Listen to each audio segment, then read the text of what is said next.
This last week, I attended the change of command for Mar 4 Res, as well as the retirement ceremony for Lieutenant General Bellin. And I want to talk about that in this introduction, but first, I'm going to do a quick personal thank you to a new Supercast supporter, Greg Martin, at the Hot Wash level. Without you, and frankly, all of the other supporters out there, this would be way tougher than it already is. You are proven advocates for the project, and for that, I have deep admiration for you. Okay, so back to the change of command and the retirement ceremony. It was great to see the literally hundreds of people who were there to bid farewell to a general officer who had served for over 3.5 decades in the United States Marine Corps and in service to our country. There were friends and family, people from high school class, friends from his college years, and just a ton of other Marines whose lives he touched. The Commandant of the Marine Corps was there alongside the Sergeant Major of the Marine Corps. There were a ton of other active duty generals there, and along with Major General Sparky Renforth, who was the retirement officer. But one of the things that really struck out to me was the group of my peers who were all there. It's specifically what we used to refer to as the Lieutenant Protective Association. I've been told that the name has changed a little bit, but it's still the same thing. Anyway, we all started out as lieutenants together, and we were there to say congratulations to the last remaining one of us still serving in the Marine Corps. But one of the things that made our group of lieutenants so special was that there was just this ruthless accountability for our professional, our personal, and our social behavior all the time, every single day. And I think it's one of the things that makes not only my specific group of friends from my lieutenant days really special, but what makes a group of all leaders special these days. And each rank has this group, but I'm specifically talking about this one because it's my experience. So if you are listening to this and you are a junior emerging leader, whatever rank you are, make sure you understand how tight this group of people is that you are serving with right now, because it will become an important group of people for the rest of your lives. It really, truly is a special group of people for me, and I know it will be for you too. And it will never, ever be replicated outside of the military service, no matter where you serve in your civilian career. So keep taking care of each other. Okay, changing topics, I want to spend a few minutes and congratulate the most recent recipient of the Richard B. Armstrong Peer Leadership Award at the University of South Carolina NROTC unit. Now, this award is given annually to the senior midshipman or active duty Marine or sailor who is selected by the entire Gamecock ROTC battalion for inspiring leadership throughout their time at the University of South Carolina's NROTC unit. And it's named after my father, who was instrumental in inspiring me into a career of leading others. Okay, so back to the story on this award. It goes all the way back to 1990.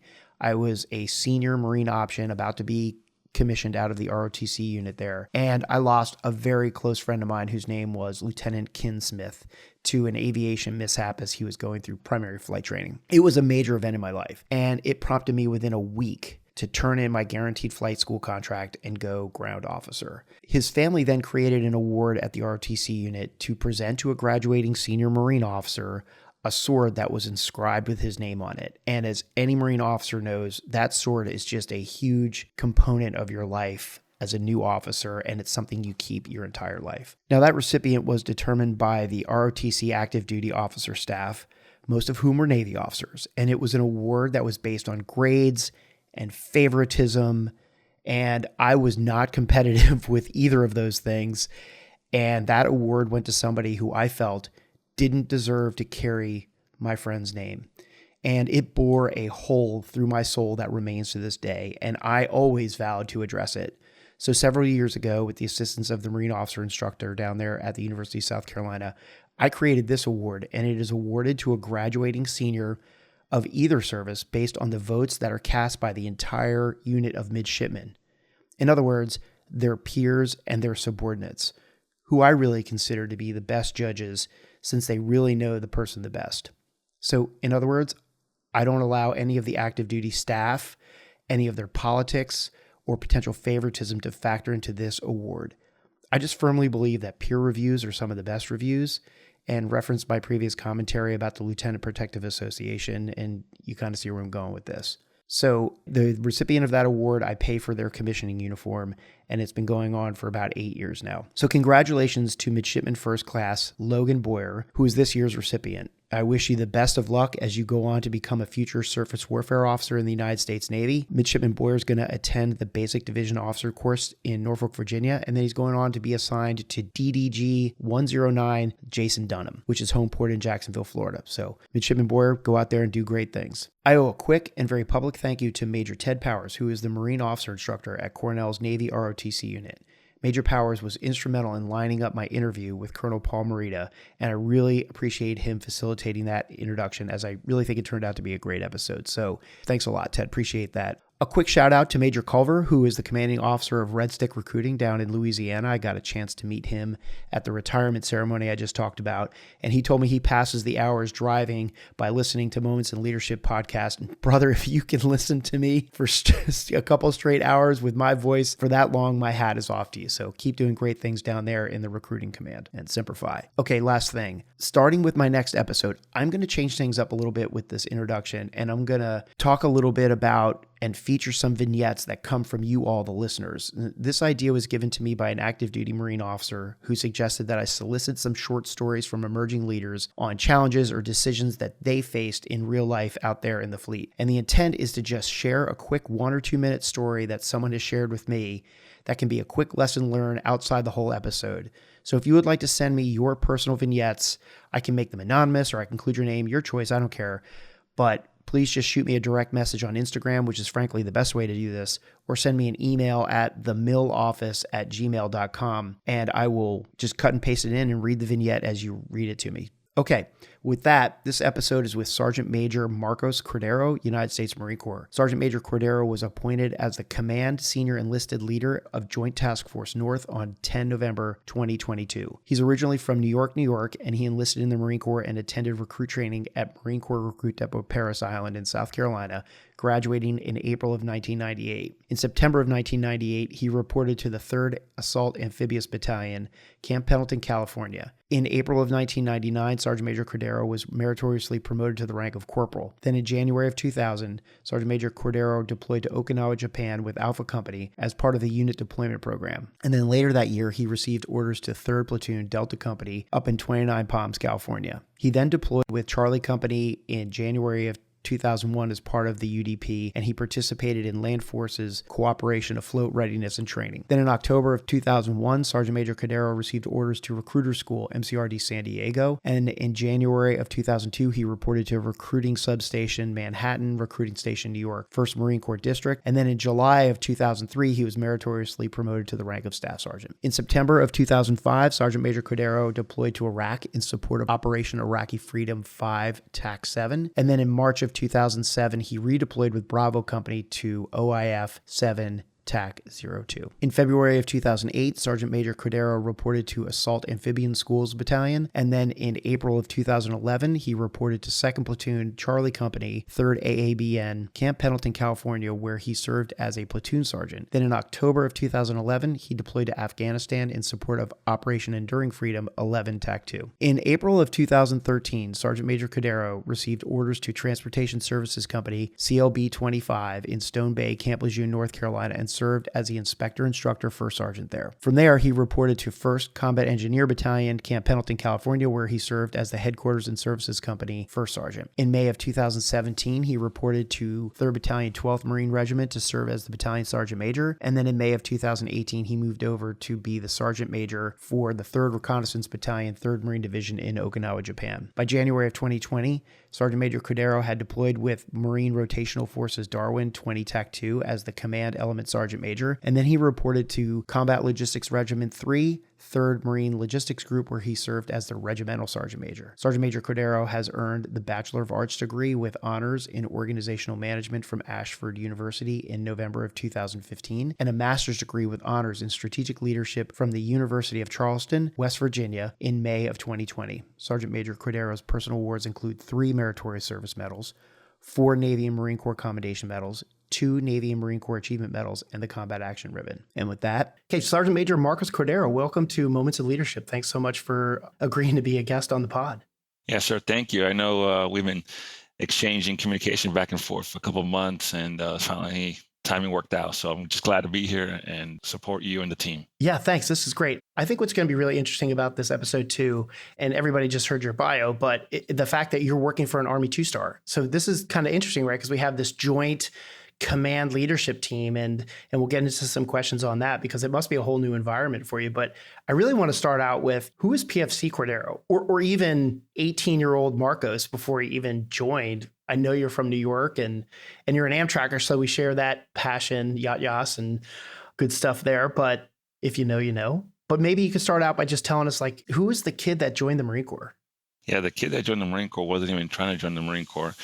There was a JROTC in my high school for the Coast Guard. I'm probably going to get some fun from my friends when they listen to this, but I was the captain of the swim team. So they were always like trying to recruit me as one of their future rescue swimmers. And I was like, I want nothing to do with the military. And then my best friend at the time, he enlisted, and I just continued to hang out with him. We would go to the recruiting office, but I just never had any interest. And eventually, one thing led to another. Community college didn't really work out for me. And I remember that I went to the recruiter's office. So I just walked in one day and joined. Yeah, 18-year-old PFC Cordero was a knucklehead from New York City who was always told, put down your pants because you're not, put down your leg pants because you're not LL Cool J, and hey is not a preparatory command for a staff sergeant, or yo is not a preparatory command for a staff sergeant. A lot of cultural change in Southern California. So you're 18 years old and you're in New York City. And I'm asking this question from the context of, there's so much conversation now about, is there still a propensity to serve in the Marine Corps, and, all the services, I'm not going to say missing mission, but like just struggling. I think it's harder now. What was it back then when you were 18 years old that made you not only want to join the military, but specifically the Marine Corps? Like, what would, those tags that you have as a recruiter, them, I can't remember them off the top of my head, but like, what was your tag? What was your, what are those things called? The benefit tags. Yes. What was your benefit tag? What were your 3 benefit tags? I don't remember. Because I think I was just a walk-in based on experience, exposure to the recruiter that my best friend. I would tell you the reason I think I joined is because I saw the transformation. Like, some of us that have been around for a while, the Commandant put out the book, Sustain the Transformation. Mm-hmm. That was reality before that was even a book for the young 17/18-year-old who saw his best friend leave for recruit training and come back this completely different person. And that kind of stuck in my head. So as I am getting on a train, which is an entirely different way of navigating, and going down to school, my best friend, we didn't have cell phones back then, but he would just communicate with me off and on and tell me all the interesting things he was doing. And that kind of like permeated the thoughts of like, maybe there is something else, which was the best decision that I personally made for myself. It's got me to where I am today. And I thank the United States Marine Corps for all the great things that's happened to me. I share a lot of that same sentiment. So PFC Cordero, let's start with after boot camp, after MOS school, you were an Amtracker, you're checking into 3rd tracks out there in Camp Pendleton. What was PFC Cordero like? Were you the Sergeant Major's dream? Were you the Sergeant Major's thorn in the side? Talk to me about your first year as PFC Lance Corporal in the track battalion. Oh, my Lord. Growing up in New York City, at least where I grew up, there was no need for a lot of automation. So I didn't have a lot of experience with my hands per se. So it was a huge learning curve, specifically in my formative years as an Amtracker, because I had the energy, I had the drive, I just didn't have the knowledge or experience. So the Marines that grew up in Midwest or who had those foundations were way ahead of me. I did a lot of mistakes as a young PFC because I just didn't know, right? You don't know what you don't know. Yeah. School only teaches you so much, and it's very, very rudimentary. You do the same thing and you just rotate student after student. So you kind of look at somebody else, okay, I got that, and then you just kind of get through by understanding visual learning and then trial and error. But when you get to the fleet, they expect you to know certain little things, and I just didn't know 80% of it. Tell me about your first, okay, I'm going to let you pick between these 3 Marines. Talk to me about your very first NCO who was in charge of you, your platoon sergeant, your first sergeant, or your sergeant major. Which one of those Marines was the most impactful on the first, call it 18 to 24 months of your life as a Lance Corporal PFC? Right. I'm going to give you 2 stories instantly. You can give me 3 if you want. Oh, perfect. Right. I can instantly tell you about Corporal Green and Sergeant Kelly. Okay. Corporal Green was my basically NCO. And one, I scared him to death because we went on a field dive, like literally the week after I checked into the fleet. And it was to Red Beach. You and I were talking offline about going through to Casey Springs. Well, sometimes to get to Casey Springs for Amtrakers, you got to go through the beach anyway. So we're doing water operations, and we have this saying when you're about to, assault the beach, you kind of hatch all the down all the hatches and you kind of gun it. Well, again, lack of experience. Nobody told PFC Cordero to let off the throttle, and the wave picks us up. And now I'm looking, literally, my nose, I can see the bottom of the ocean, and Cobra Green is just yelling at me like, let go of the throttle, let go of the throttle. And we kind of come back to, because I let go, and then we land on the beach. And of course, what I liked about Cobra Green is even though it was, I think, it was late 90s, Cobra Green could have handled that in a different way, but he didn't. He kind of coached me and mentored me and said, hey, man, this is how you rev up the throttle. This is the things you do when we say, don the hatches and assault the beach kind of a thing. And he stood out to me because also in that era, we didn't have a lot of cars. So, we all had to spit shine our boots and get our uniforms clean. And Cobra Green went out of his way to take, this young private PFC out to Oceanside, which is completely different now. I was just there a few weeks ago, and helped haircuts and just wait for me, and I didn't have to take a bus back. Not every weekend, but he went out of his way when he could, and he stuck out to me. And then Sergeant Kelly was just a solid NCO. You think of a Marine, and it was Sergeant Kelly, uniform always immaculate, just good NCO to lead us. And there were very, very few experiences were completely negative in those first 12 to 24 months, because I think I had that structure from the NCO. I never saw the sergeant major that I can remember, because it was just a different era. You saw your platoon sergeant, your platoon commander. Seldomly they were there in the morning, and then they would do their thing. We were really ran by the staff sergeants in the NCO Corps and the Amtrak community. The second one is Captain Temple. Captain Temple was the company commander at the time. Again, I didn't have a lot of traits in the mechanical era, but I did have the physical attributes to run fast. For whatever reason, not so much anymore. Captain Temple took a liking to me, and I became one of his row guards, and we would trade back and forth doing PFTs. Back then, you did the semi-annual PFT. Right. So every PFT, it was Captain Temple and PFC Cordero just trying to beat each other. Every once in a while I would get him, and every once in a while he would get me. But yeah, he was instrumental to my first 24 months in the fleet. And then the last one, his name was Lieutenant Jackson. Second Lieutenant Jackson was my very first platoon commander. He's now Colonel Jackson. We keep in contact every while, but he took a young, immature kid from New York City where he saw some potential. He taught him these four following things. These are I would say, my four pillars that I still use to this day. And I kind of communicated everywhere I go. That's kind of part of my messaging, which is, every day you should wake up with a purpose. It doesn't matter what it is. It could be to PMCS, to track, as we would do. We had our checklist back in the day, and just doing that correctly, right? Every day. So purpose is what drives us, and it permeates to everyone around you. So if you have a purpose, everyone around you is going to feel your energy. So he taught me that. And I got stories for days on Lieutenant Jackson being very stern with PFC and Lance Corporal Cordero, trying to get that potential out of me. And then the next thing is he enforced it, but I heard it from my mom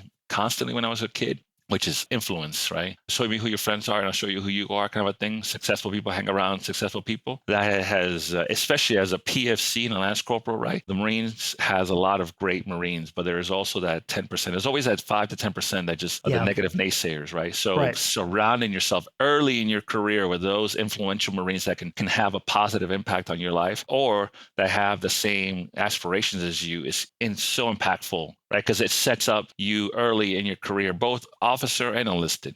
The next thing is where he really drove home is ownership, right? He would tell me, Cordero, whatever it is you're doing, just take ownership of it and do it to the best of your ability, right? And which leads to the last one, which is called empowerment, right? So if you have a purpose and you demonstrate that, right, everyone around you is going to notice that. They're going to know that you're self-driven, or you have value or worth to an organization. Influence, how you carry yourself because of your surroundings. Third, take ownership. Like, it doesn't matter if you're a working party or, you're the CO's driver like I was, or the XO's driver when Lieutenant Jackson became the XO, and teaching me how to use a plugger, which, again, from New York City, I can navigate a subway. I couldn't navigate land nav at 29 Palms, which led to empowerment. They would, they saw the potential, and they would give me responsibilities as a young NCO and a young Lance Corporal, to even becoming a crew chief as a Lance Corporal. To those out there, a crew chief in the Amtrak community, you were basically the owner of a vehicle, or AAV. So I got to do that as a Lance Corporal, which was not as common, but still was a huge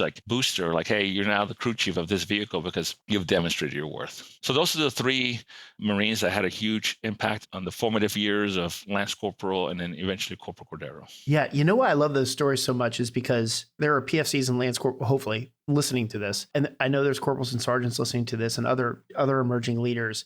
And I think what's so fascinating about hearing those stories from you is that you're a sergeant major right now. And you're telling these stories about Corporal Green, Sergeant Kelly, Captain Temple, Lieutenant Jackson.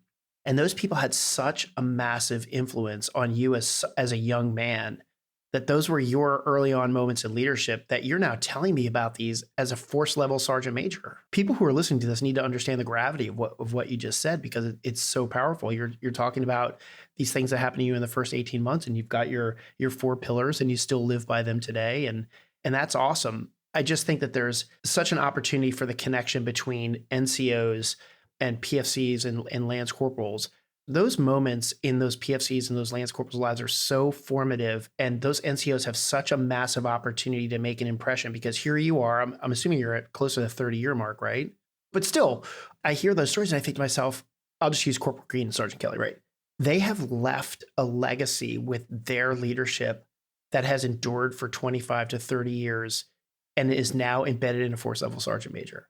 I mean, that's how important those 2 Marines were to the legacy of the Marine Corps and the influence that you have now over staff NCOs and NCOs in your leadership role now. I just think that's so fantastic. I was going to wait for this topic, but that is so monumentally important what you just said to those young NCOs, because I'm going to paraphrase this. Years ago, I heard General Neller, the former commandant of the Marine Corps, say, the following. And again, I say this at every reception. When I did have a regiment, I would say it every morning to the duty changeover, to the staff NCO duty changeover. And he said the following to the corporals and sergeants and staff sergeants listening to this: please, this is so vital to our culture, to our institution, which is these young men and women left the comfort of their home to be entrusted in your care. And I say it twice, right? Because sometimes people are not paying attention. These young men and women left the comfort of their home to be entrusted in your care. That wasn't so meaningful to me until I started having children. Because, you form your experience from your era. So just my era, we just didn't lead that way. It's not wrong. It's just what they knew. But once, you have children, you kind of start thinking differently. It kind of matures you to a different level of understanding and leading eventually. So long story short, I would tell every staff NCO once I became a first sergeant and I heard, or sergeant major, when I heard General Neller say that, hey, don't forget, the Marines under your charge have parents, have guardians. Somebody raised them, and they entrusted them in your care. You got to treat everybody with dignity and respect. You have to. This is part of our responsibility, right? Yes, the Marine Corps has entrusted you to be a staff NCO. And you get paid for 2 things: judgment and decision making. And that's both officers and enlisted. Once you become a staff NCO and you're a commissioned officer, there's certain things that are expected of you because of your experience, your MOS, things like that. But you get paid for 2 things at the highest level: judgment and decision making. And the way that we lead informs our judgment and our decision making. So, for those corporals, please, and sergeants, understand you're maybe 22 to 25 years old, but there is a mother and a father or a sister or brother that is depending on you to treat their siblings or their children with dignity and respect so that they can retain, and we can retain, more high quality Marines. Positive culture is a real living thing that not a lot of people think about it once in a while. So I was going to save that later, but since you brought it up. No, I think it's great. Can we stay on this topic for a second too? Because I'm always, and this is just a function of, my experience. So it's not that I want to do this. I'm just wired to do this.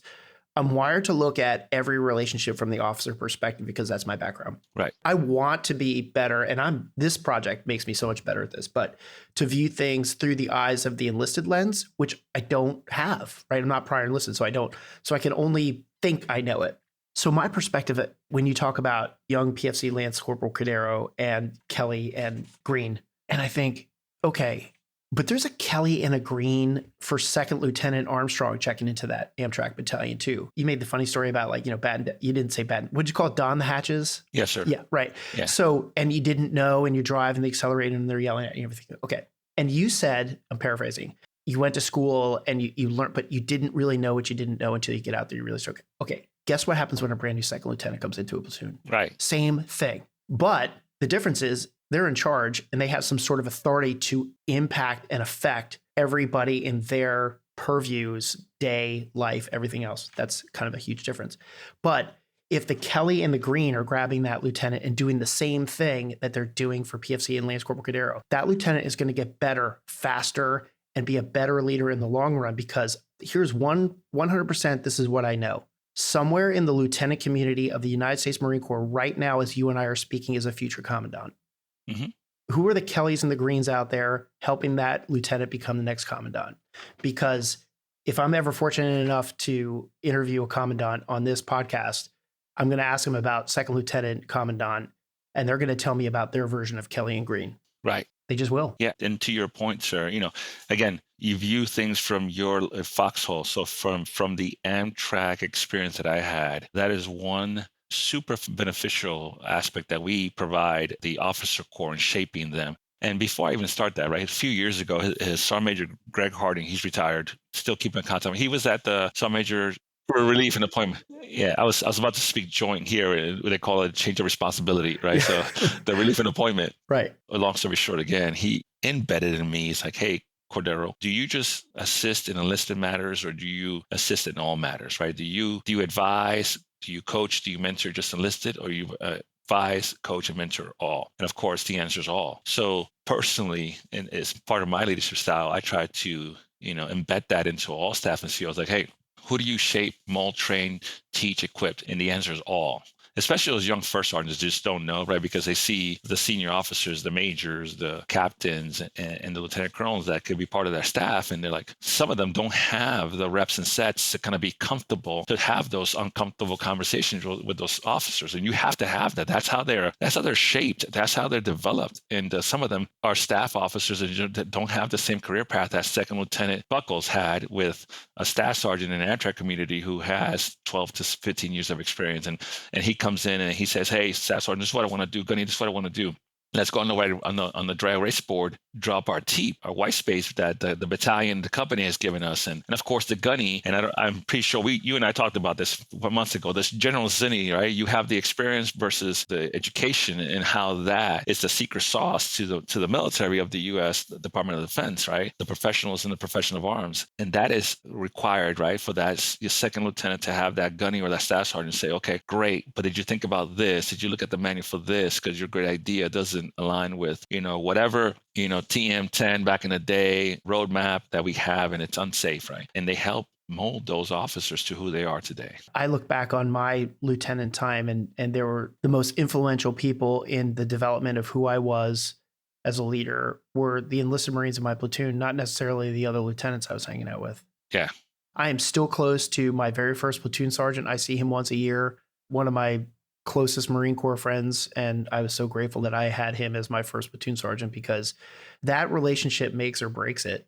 And I want to get into your experience with that too, but you were meritoriously promoted to corporal. Yes, sir. What do you think were some of the things that contributed to a meritorious promotion? Because I personally think meritorious promotions are a huge indicator of future success. This is where you kind of start getting into the philosophy of individual and the psychology of people and how they're made and how they're wired, right? Yeah. So traits and behaviors, if you study the art of leadership, those are some of the things that you kind of come out with. That some people, you just kind of nudge them a little bit, right? And then some you have push. They need to be developed in their environment and based on their behaviors, versus some that just have the innate trait to succeed. And I was just, always driven. Even when I was a young man, became the captain of the swim team, I just try to do the best I can wherever I'm pushed.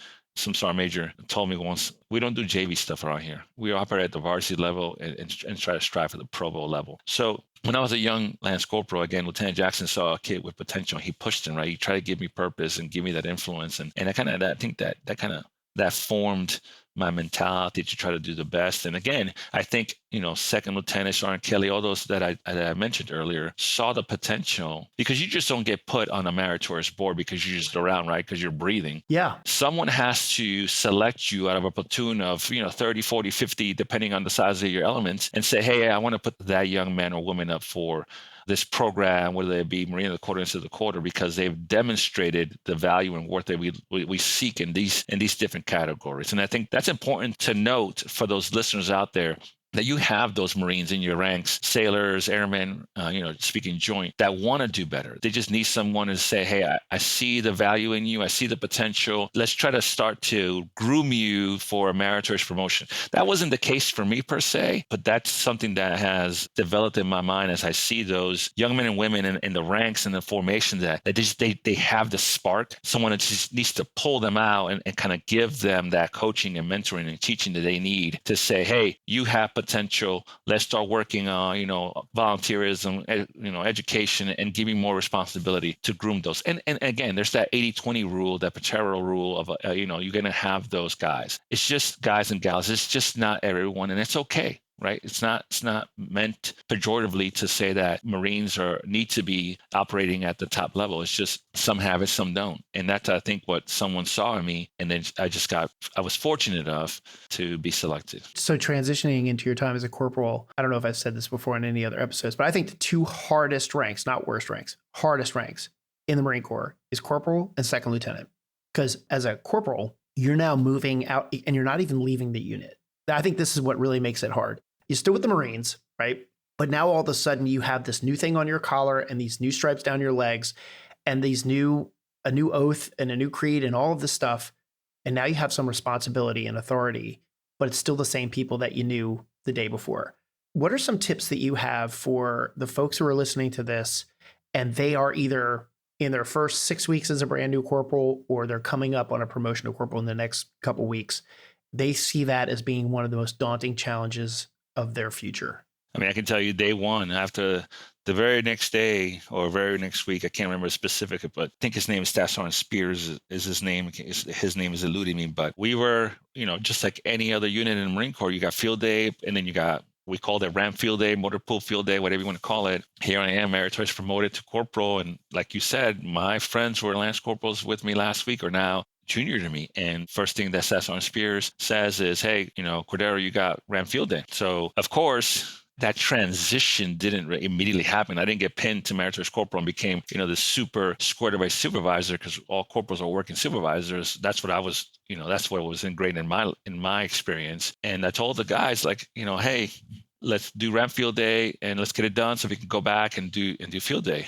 First failure as a leader is I didn't inspect what I expected. And that's what I got counseled after I fielded the ramp myself, because when Staff Sergeant went through, right, because he knew that that was that trait, right, that behavior that he had to inspect what he expected. He's like, Cordero, let's take a walk. And of course, every area where should have been, spotless or up to expectations was not, because thinking back on it, I didn't transition to a supervisor or a manager or a leader as a corporal because they were my friends and I thought they were just going to do it. That was the best learning experience. To this day, you tell that to everybody, right? You inspect what you expect, and I didn't know that, right? You don't know what you don't know, right? But for those young corporals and even second lieutenants, follow your gut. If your gut is telling you that you need to be more stern or you need to be more assertive, you have to follow through, because you're forming your judgment based on those data points at a very early age in your career. And that's going to propel you forward. So when you do have to make a tough call, all those nuggets,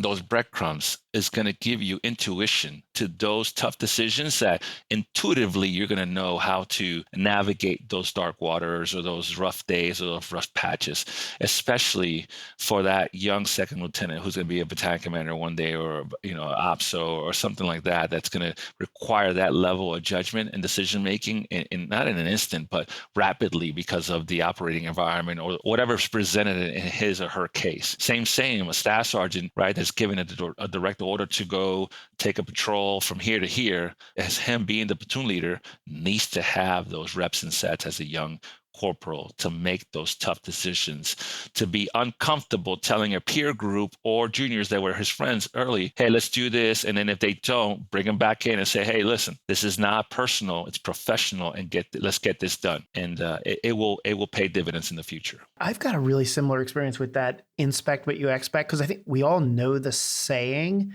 but I'm not sure if we really know how to do it. And I'll just share a quick experience with you.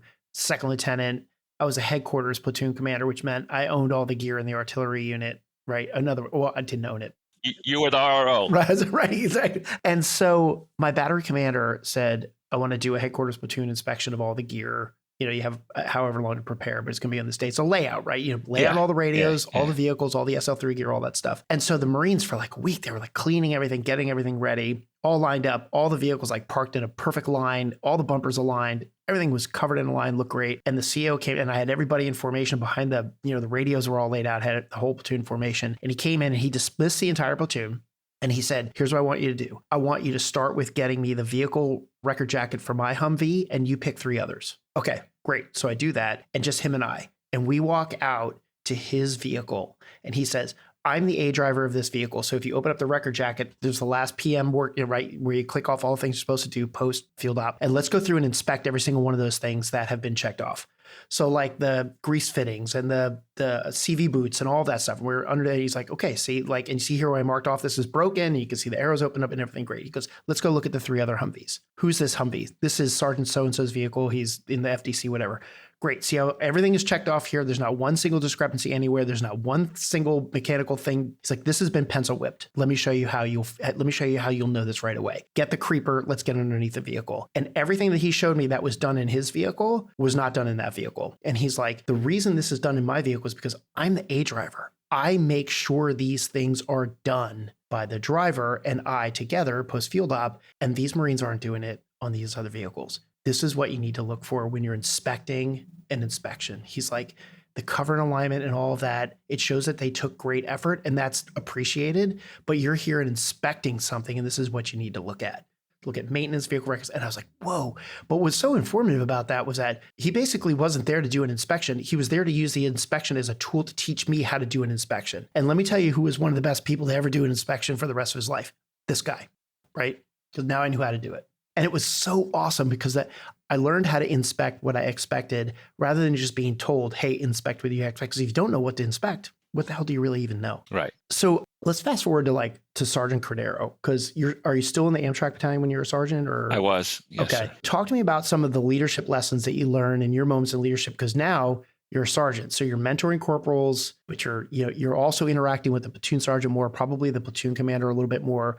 What were some of those things that you learned at that rank that were really influential to you as a sergeant major now? So the first thing was the mistakes were less accepted, right? Because now you're a sergeant and you were expected to know certain things, right? So something as common as, the logbook says, you brought up the arrows, and I don't know if a lot of Marines that are listening to this, they understand what arrows are, right? They're the MIMS. Well, the infantry guys won't, but the artillery guys will, right? Right, the GCSS Marine Corps of today.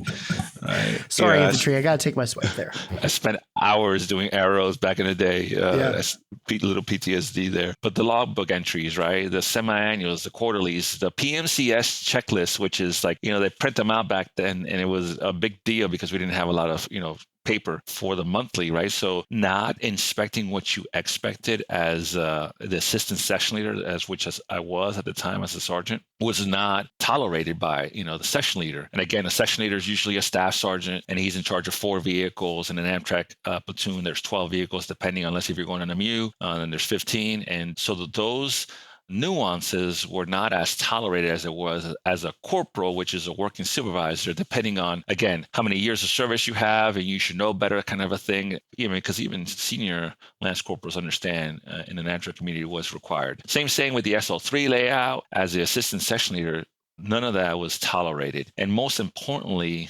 reports, meaning, hey, back in the day, we used to all walk around with clipboards, right? Because we didn't, right? We didn't have a phone accessible. So we had to have the platoon roster and all that stuff. So Gunny would call and say, hey, what's this belt buckle's name, sizes, as we're getting ready to deploy? And if you mess that up, that's a one shot. You don't have multiple computers laying around to kind of get that right. So those kind of details, crossing the T's and dotting the I's, in my experience only, again, this is all from my perspective, as a sergeant, were very important because they were not tolerated. If I made a mistake, Gunny or staff sergeant would definitely get into me about, hey, at this level, we expect you to kind of start to understand the level of importance of understanding to cross the T's and dot the I's.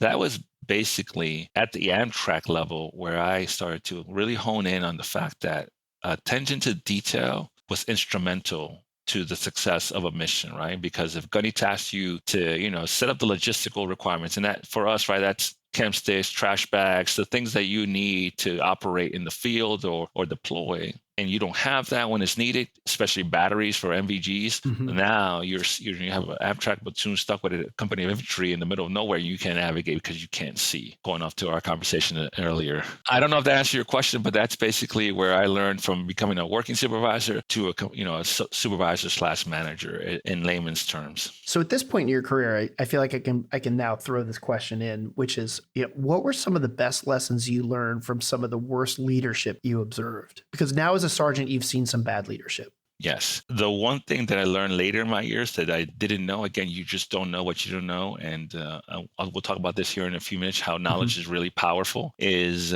emotional intelligence. I mean, toxic leadership is true. It's a thing, right? But being able to channel your temper, your emotions, things like that, when you have leaders who don't know how to control that in a platoon setting, a company setting, whatever the environment is, that has complete and utterly effects on everybody around you. And it permeates, right? It kind of gets everybody either, emotionally distraught or stressed or frustrated because now the person in charge can't control their emotions and have that ability to lead under duress or the stress or a high operational tempo. That kind of gets into every crevice of an organization. So my experience was toxic leaders or leaders that could not control their emotions and didn't know how to navigate those bumps in the road, those roller coaster rides.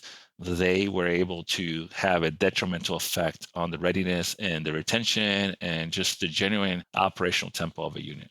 Yeah, Admiral Ron Boxall from back in October of 2022 episode, he makes a great point about how the commanding officer of his destroyer that he was on was so emotional about getting bad news or things that didn't go well that it actually created a culture and an environment where people wouldn't bring him the bad news. And all of a sudden you're a leader and people aren't telling you the bad news.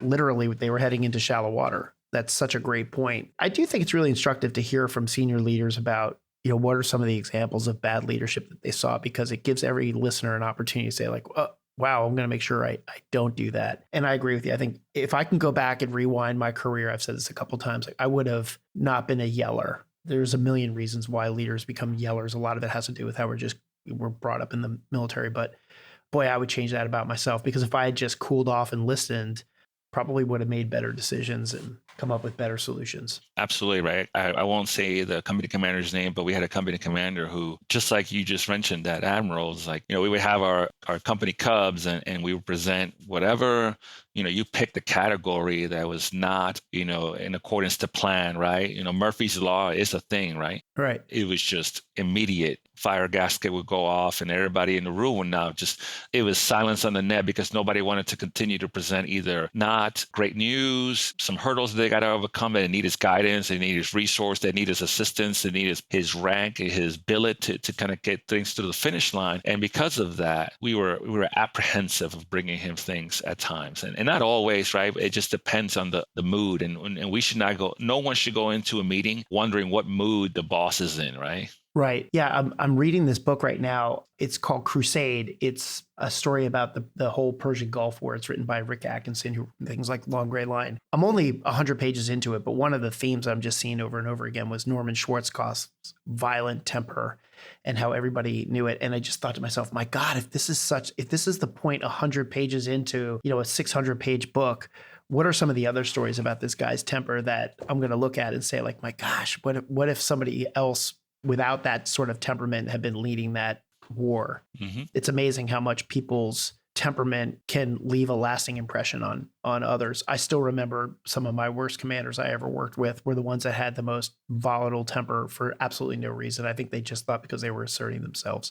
And I think that for the listeners and for anybody, sometimes, they'll say, why isn't the first sergeant or sergeant major, the platoon sergeant talking or developing that young man or woman? And sometimes they do. It's just the individual, right? We talked about traits, behaviors, emotions back in the day. They're just unwilling to be learning agents, right? And no matter how much you try, they're just stuck in their ways. And that's that negative mindset. I would say, though, I advise everyone that asks me the following question, like, hey, what do you do if this person won't change or has a tendency to do X, Y, Z? I say it doesn't absolve you of continuously reminding them. It's like, hey, you have this leadership blind spot. You continue to do exactly what we talked, right? What we had a counseling session, conversation, coffee table talk, and some of them, right, at the latter part of their tenure, whether it be a commander, right, a platoon sergeant, they, the ones that are learning agents will come back and say, hey, man, or even afterwards, after they leave the unit and send you a note, like, hey, thanks for addressing my leadership blind spot. Because what happens is people get tired of saying the same song to someone that's unwilling to listen.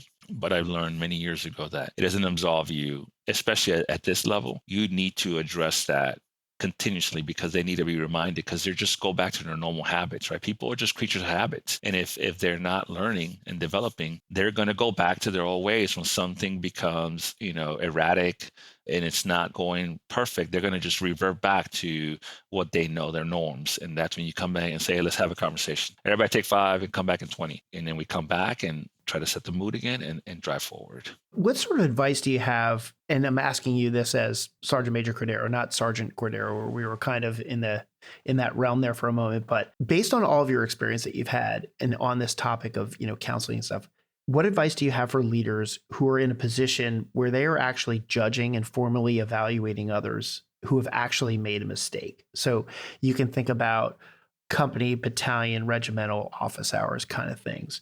What advice do you have for other sergeant majors and other, let's just say battalion commanders? Let's just use a battalion office hours as an example, right? Because that's the first place you can break rank. When do you let something go and chalk it up to a learning experience? And when do you formally counsel and create an adverse report and end somebody's career? Great question, right? We all heard of the analogy crystal ball versus a rubber ball, and don't ever drop a crystal ball, but you can, definitely drop a rubber ball because you can pick that one back up as it bounces back up. Humans, again, human beings are going to make mistakes because they just are all bred different, come from different backgrounds, depending on what the office hours is, right? Are we addressing a behavior? Or are we addressing a deficiency? Or is this malice, right? Is this something that somebody did, have premature tendencies to do whatever it was he or she did? And again, they probably did, but at what age, right? Like you're talking about an 18-year-old to 22-year-old who's, first time away from home, and his influence, right? His little Lance Corporal underground or second lieutenant, first lieutenant underground says, hey, let's go party over here, and they make a mistake. Is that something that someone can rebound from? And is that something that needs to be a career ending per se, as the question was presented? The answer should be no. All right, that changes as you get older, as you start to understand what's expected of you and required of you as a Marine and as an individual. But it all goes back to everyone makes mistakes at what level they're in and what was the severity. And then something that I've learned throughout the years is someone may have spent 10 years and not made a single mistake because it was just not presented. And then at the 10-year mark, whether it be from human factors or lack of experience, because another thing that I think the officer corps starts to understand when they get these senior enlisted is, you guys have a kind of track that you go this way, right? Where you blossom when you're planted kind of a thing, right? So if they need you to be the S4 chief as a sergeant because there's just gaps and you don't have that, that reps and sets being an assistant section leader like I did, when you come back to the platoon, whether it be a battery, right, or a company, you don't have that daily interaction and touch point with those, that platoon. And now you don't have that experience. And now you make a mistake in a performance, meaning that you take the platoon out and you forgot the SOP because you just didn't have those rep and sets. That's a different set of observation and mind space that the commander has to evaluate versus a conduct related mistake. Because not everything that goes to office hours is conduct related. Some of it is performance related, right? After you do all the investigative stuff and things come out, some of it is performance related. And is that something that someone can rebound from? Depending on severity and what happened. Did they do it? They do it because of lack of knowledge, lack of experience, or did they just shortcut it? That's where you have to draw the line and set the command climate and the expectations at that level. I don't know if that roundabout answers your question. Yeah, it does. I just think people who heard what you just said, I think are going to really benefit from that perspective and your experience on that. There's always this constant challenge, right, of the crystal ball and the rubber ball. And, can you ever let a crystal ball bounce? I guess that's really the question I'm always trying to get at, which is, are crystal balls always crystal balls? And I don't know. Just because I think something doesn't mean I necessarily believe it. Just means I'm kind of thinking about it and I'm looking at things from other perspectives. And one of the things that really has me thinking about this question right now, I'm sure you're familiar with it. I'm sure you've seen the pictures of it, but there was an artillery short round out in 29 Palms recently that incinerated a JLTV. Did you see that picture? I did not, sir. There was a mistake on the artillery gun, as I understand it. I haven't seen a report or anything, but to me, it seems like there was a mistake on the gun line that caused a round to fall short. That's generally a charge error. That's generally a section chief error. So I'm just going to make the assumption that's what it was. So in the artillery community, you shoot out as a section chief, you're relieved. If you're the battery commander of a battery where somebody shoots out and something like that happens, there's a really good chance you're getting relieved, even though you could have been at the battalion COC when it happened, right? Just kind of the nature of the beast in the artillery community. Right. But then I start thinking about, well, what if you take that sergeant and even though something catastrophic happened, and it's a crystal ball, right? Like you just burned up a whole JLTV and you could have probably did hurt some Marines. What I've heard, whatever, if there are injuries, they're not serious, and said to that sergeant, we're going to remediate you, right? So you're not, you're not relieved, but you've lost your certification as a section chief until you go through a recertification process. The genesis of that idea comes from my last episode with Admiral Bill Mers, where he talks about how in the nuclear community, they have a recertification process when something goes wrong. They don't necessarily relieve people, and it also doesn't end up on their fitness reports, which I found fascinating because that stuff doesn't happen in the Marine Corps. And I thought to myself, well, what if they did the same thing in the artillery community where they say, okay, you're not a section chief anymore until you go through a recertification process, which includes all kinds of recertification. And involved in that process is every single person in the leadership being part of that recertification process. They're all relearning the same things. Do you end up with a section chief who's probably one of the best section chiefs in the battalion because he made a mistake, he'll never do it again, and he went through this whole recertification process? Or do you toss the Marine and do you toss the battery commander? Right. I'm struggling with this, So to that, right? Again, your experience informs judgment, right? So this is something that General Smith taught me, right? Your experience informs judgment. I have two answers to that, right? It all depends on who the senior leader is, right? You pick it, right? Battalion commander, regimental commander, first CG in the chain of command, and depending on what the level of the investigation, since we're talking about something that deals with equipment, it all depends on who that senior leader is and what their experience was growing up, right? And how they handled different scenarios, right? And having the fruits of that labor in their experience will probably inform. Again, I didn't see the picture. I'm just telling you from my experience, that senior leader who makes the final decision, who says, yes, this was, mechanical error, human error, it can definitely have an impact on how the outcome of that. Secondarily, to your latter point by the Admiral, there's this book called The Generals by, I always mess this up because the gentleman has the two first names, in my opinion, right? Rick Thomas Ricks, right? He kind of hones in on generals from World War I all the way to the Iraq War. And to your point, generals were relieved. Some of them needed just a timeout. Some of them they were just smoke checked and needed to take a break. And it wasn't detrimental. It didn't end their careers. But that changed. That paradigm changed over time. You could base it on society, on culture, on the volume, ebb and flow of the size of the forces. But he starts off the book, and I remember that he says an organization can be well ran but poorly led, or an organization can be well led but poorly manned. I'm paraphrasing here. That's always stuck in my head. But what always stuck in my head is not every one needs to get fired and be a career ending, right? Or relieved and be a career ending. Some people just need a timeout because they have years of experience and then they're put back into the game. That's just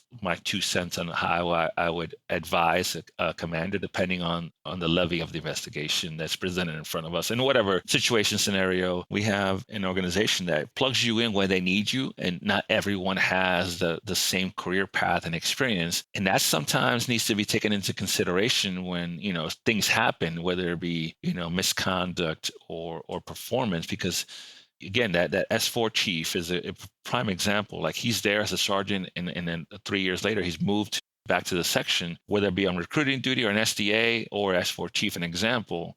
That's 3 years that you don't have reps and sets, you don't have the muscle memory, you don't have the experience, and then you're just thrown back into the mix, right? Right. Like Stats on Cordero was when he came back from recruiting duty. I want to get to that too. Real quick clarification. Yeah, that book, Thomas Ricks, I'll put that in the show notes for listeners. It's a great book. I've read it too. It's probably one of my most marked up, bound, broken books that I have. I think every single page can lay flat on a table. It's a paperback book. I've read it so many times, but I love that quote that you gave, experience informs judgment by General Smith. Quick question, which General Smith? That's right. There's so many. My current command general is also General Smith, right? Yeah, right. He says it all the time. There's a lot of Smiths out there. Matthew D. Smith, the JTF North Commander. Great. Who's going to be a future episode here coming up too? He's a great guy. I've known him for a long time. So, yeah. And I know he facilitated this. So thanks. That's a great saying.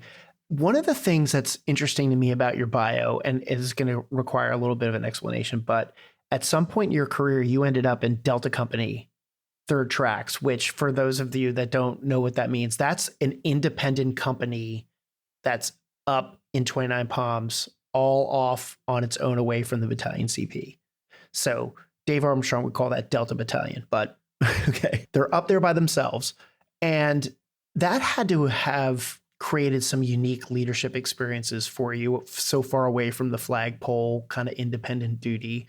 What rank were you at, by the way, there? And what were some different things about leading in an independent nature in a unit like Delta Company, which is so heavily deployed in support of operations going on 29 Palms all the time? Yes, sir. I was corporal/sergeant there. That's where I was in Alpha Company. And again, it's in the bio. I was in Alpha Company and then moved over to Delta. And to your point, we got attached to Charlie Company to go. So I just had come off a UDP, unit deployment program, went over to Delta. And within 6 months, we were right back, or maybe 6 months to a year, we were right back in Okinawa. To the T, you hit the nail on the head, which is Delta Company was just operating at a different level because they're literally Camp Wilson, 29 Palms. It's their backyard. So not only did we have internal training, whether it be the TEEP, right, or the platoon TEEP, but then we had to facilitate 7th Marines. And then when someone, back and the mothership couldn't support, they will always do reach back to Delta. I think I spent 3 months at one point just out in Camp Wilson because we continuously, not only did we do our own training, company training, and then I think we had to support one of the infantry companies or battalions, and then something went wrong with a sister unit, and then we had to we just stood out there. And I know we lived there, but it was a different time, and we were stuck there. And it is what it is, but it definitely formed a level of experience because of the amount of operations that you kind of had that confidence. By the time that you were deployed, you had so much reps and sets that you were confident and I would say a little bit more proficient than your normal corporal and sergeant because you just spent so much time in the field, which is what we need, right? With a good balance and mix in there. Right. So you went to Okinawa a couple times, right? Yes, sir. What was your last deployment as a tracker to Okinawa? What was the most senior rank you were? Yeah, that was that with Delta Company, I was a corporal, and then I think right before we left, got promoted to sergeant. Okinawa is an interesting leadership environment. I've been there a couple times. It's just a different world from the standpoint of personal discipline and rules and regulations and things like that. And you were up north, right? Yeah, Camp Schwab. So what were some unique leadership experiences and lessons that you learned from the standpoint of being an NCO in charge of Marines on Okinawa? Go. Accountability, first and foremost, because we were so secluded up north, idle hands is the devil's work at play. So you kind of have to have your wits about you and know what your Marines are doing because if you're not training and you're not in the gym or you don't have those traits, those hobbies, that behavior to kind of continue to do, whatever it is that you like to do outside of drinking and stuff like that, you have to have accountability to those guys and make sure that they had a plan to succeed. And sometimes it's just saying, okay, who's your little buddy? And again, that goes back to that influence from Lieutenant Jackson. And it's like, okay, let's find a different little buddy. Or how about we just not do that this weekend? And of course, you're not going to hit a home run every time with every Marine, but at least you made the effort to try to give them ideas and perspective. I said, like, Henoko is better than going down to Gate 2. And for those that are listening, when they experience this, they'll know what I'm talking about. But Henoko is a town right outside of Camp Schwab back in the day. And Gate 2 is outside of Kadena, which of course sounds like it has a better nightlife, which it did. And just again, not everyone had a car. You had to depend on the MCCS systems. Back in the day, it was usually senior enlisted that drove old school white buses, and it didn't always work out. So some of them just had to fall and learn from their mistakes, and some actually took advice and learned from that. But at the end of the day, having accountability of your Marines and personnel on any given day, because we didn't have those mobile devices to send a text. Mm-hmm. Right. We didn't have the ability to instantly communicate with someone and say, "Where are you?" was vital, I think, in that time frame, especially when we got on ship. Well, ship is a whole different story. And it's really interesting now too, because I was just DMing with Lieutenant Colonel Kerrigan at a 1-8, and they're getting ready to chop to be a BLT. And I said, "Hey, have you ever been on mute before?" He said, "No, all of his deployments were just getting sent to Iraq." And the Marine Corps is getting back into this MUSE cycle that's very similar to the MUSE cycle that was in place in the 90s before GWAT started. It's almost like the same thing all over again. And those Marines I think, are in for some of the best times of their lives. I loved being on a MU, going out. You were the tip of the spear. You had focus of priority on maintenance, everything. Like everything was it was the golden hour when you were chopped to a MU. It was great. But Okinawa is interesting to me too, because in the world of glass balls and rubber balls, crystal balls, there's a lot more crystal balls in Okinawa than there are in the States. And that's just the nature of the beast of being over there. And I think it really presents unique leadership challenges. But at the same time, with those challenges come unique opportunities for actually some creative leadership to where you can empower those Marines to treat them as adults and operate in this weird environment where you can get in trouble for some really weird things. And it's also kind of boring sometimes. So Okinawa is a tough place. So I always like to hear stories about people over there. I'm going to use that as a segue to ask you a personal question, but I know as a sergeant major, people think like, oh, he's done no wrong. Right. I'm going to say you've probably got some stories from your past of where you did something wrong.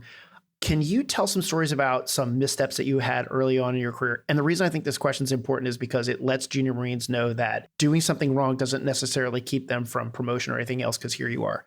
But how are those things that you did wrong, how are they handled by your command, by either your CO or your first sergeant or senior enlisted? Like, what sort of positive leadership experiences or negative leaderships did those moments have on your leadership style now as a sergeant major? It's funny how you bring that up. I'll concentrate. Everyone makes mistakes, right? Everyone. There's not a single individual, I think, that I've come across that, even senior leaders, senior officers say, hey, I was not always this rank, right? I was a young second lieutenant, first lieutenant captain, and had my wits out. Same thing with senior enlisted. They were not always master gunners, sergeants, and sergeant majors with wisdom and years of experience. And we get that wisdom and years of experience from making mistakes, right? Right. And everyone needs to understand, right? You inform wisdom and judgment based on the mistakes and lessons learned you make. So that's imperative to the developmental process of someone's personal and professional development. And when I was a young Lance Corporal, I think Lance Corporal, bring it to fold, I was sent to the Armory for a year, which was very beneficial. That's where I got meritorious promoted out of, and I received an impact NAM from. So it was good for me that I got sent to the Armory. I thought, not knowing, again, you don't know what you don't know. I thought I was being punished by being sent to the Armory to be a custodian. And it wasn't true, even because the Captain Temple at the time came down and said, I need somebody to go help. His name is Corporal Castillo. I ran into him a few weeks ago, and I told him I was going to tell this story because I knew by then. Is he still in the Marines? No, he's out. No, he lives in McAllen, Texas, and I saw him literally a few weeks ago. I was like, hey, you okay if I tell the story? He's like, yeah, of course. So I became his custodian. And you talk about polar opposites, right? You talk about a kid from New York City. I think I was like 19 at this point, 20. Corporal Castillo was a Hispanic kid from McAllen, Texas, which if you ever been there, is at that time, he even says it now, like there was hardly nothing there. So we didn't have like that diversity. That's why I love the military. It gives you so many, lexicon of people that if you really are a people person, you get to know them. And that's what happened between Castillo and I at the end of our relationship. We were just like, I would listen to his music. He would listen to my music. And at the beginning, it was like, it's my turn to listen to what I like. And it was bad blood at the beginning and ended up being a brotherhood that sustained to this day. But to the point, so Castillo's the armor, I'm the custodian. And now we have meshed at this point. He and I had to be on the rifle range. So he and I are going to the rifle range. It was early in the morning, but we had other operations that were going on that day. So we had a PFC just checked in, and he was supposed to be in the Armory by 4:30. So then we can give him the keys and he can take over and we can, go to the 5 tons or 7 tons and head out to the range. I think it's Wilcox Range or Wilson Range. I can't remember the name, but out there in Camp Pendleton. Time comes for us to leave and there's no PFC Melton. And I was like, okay, what are we going to do? If we take the keys with us, then he can't get in the Army. If we return the keys back to the guard mount, to the guard shack, that is going to have him miss the transportation again.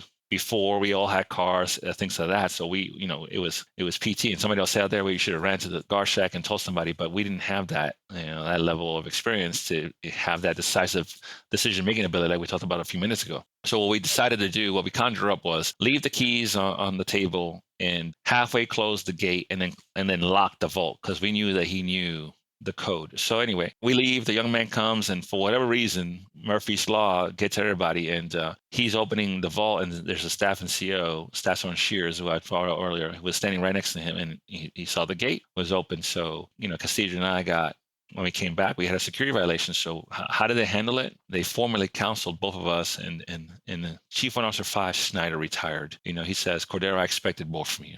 And that was more instrumental because I respected Chief Warrant Officer Schneider, another phenomenal leader who had a lot of impact on my life. We learned do the right thing in all aspects if you can.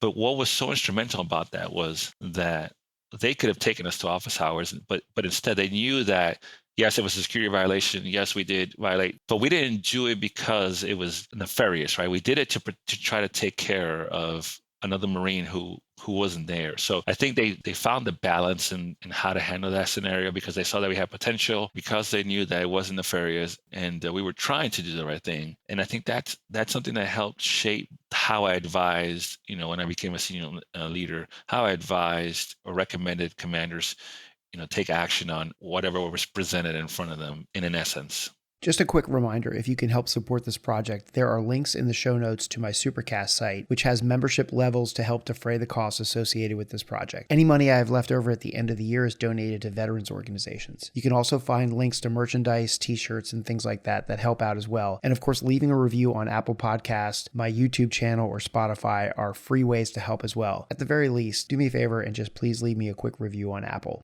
A question about recruiting duty, because I know a lot of recruiters listen to this, and I'm curious about leadership in the recruiting world. And the thing that's fascinating to me, I was never a recruiter, so I don't have any experience or anything. So I only know what I hear and just kind of piece together. But one of the things that's interesting about the recruiting world is it's the one place in the Marine Corps where everything is absolutely measurable. Here's a compare and contrast. If I'm an infantry battalion commander and I take my infantry battalion out, or I'm an artillery battalion commander, I take my artillery battalion out on a training exercise, we roll to the field, we shoot, move, and communicate. We come back and we do an after action, and we talk about all the good things and bad things that went well. All of the things that we talk about that went well and didn't go well are sort of subjective. Hey, we shot pretty well. Nobody got hurt. We didn't shoot out, things like that. You can certainly observe those things, but it's really hard to measure, because you could say like, okay, in our artillery world, we didn't shoot out of the safety box. Well, was there a round that landed within 5 feet of the safety box? You just don't know. It's hard to measure. Really hard to measure just training. Either somebody got shot, either somebody got injured or they didn't is about the most measurable thing you can have. You can't say like, hey, third squad really kicked ass when they ran fast. It's hard to. But in recruiting, you can measure everything. You can measure how many phone calls somebody makes, how many high school visits somebody does, how many door knocks or meetings do they have. Everything can be measured, and therefore the accountability for your, I don't know if this is the right word, but like productivity, your efficiency as a recruiter, whether you're good or not, can be measured and then attributed to activity. Well, Staff Sergeant Armstrong did really well because he made 100 calls a day and had this many meetings and everything else. And then Staff Sergeant Cordero didn't do well because he only made 50 calls a day. Like, you can really look and see what are the attributors to success and map it all out. With that sort of general explanation to listeners, what were some of the real leadership challenges that you faced or saw, and some of the good and bad things that happened on recruiting duty that informed some of your leadership style that you have right now? And what sort of leadership advice now, when you take a look back on your recruiting time, can you give to recruiters who are out there right now in what's ostensibly a pretty difficult time to be recruiting? First, I love the fact that you brought measurements, right? Because the analytics will tell you that if you make 100 phone calls, you get 50 contacts, and out of those 50 contacts, you will make 10 appointments. Out of those 10 appointments, 3 will come in or 5 will come in, and then 2 will commit, and then 1 will join, right? That's some sort of variable like that, right? The mathematical equation will lead to someone joining out of 100 phone calls. Well, what the analytics does not provide is the human. Right? Is the Marine behind the phone call or the applicant behind the phone call? And how susceptible that individual is to listening, receiving about, information about the Marine Corps, and on the other end, the recruiter, how believable is he or she about, let's just say selling the Marine Corps?